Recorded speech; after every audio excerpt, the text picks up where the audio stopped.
FreeCAD feels broken the first time you open it. You click where Fusion 360 trained you to click, nothing happens. And you wonder why anyone uses this thing. But here's the truth. FreeCAD isn't badly designed.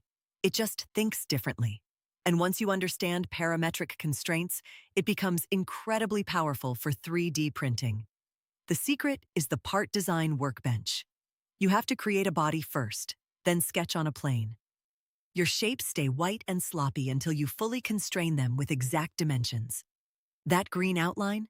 That means FreeCAD knows precisely what you want, and your part will come out dimensionally accurate every time. When you're ready to print, export as STL, but pay attention to mesh tolerances. The default settings can create faceted curves that look terrible. Version 0.21 and newer handle this much better than older releases. Yes, there's a learning curve, but for free open-source CAD that does real parametric modeling, FreeCAD delivers once you stop fighting its workflow. Check the full guide at NozzleDown.com, link in the description.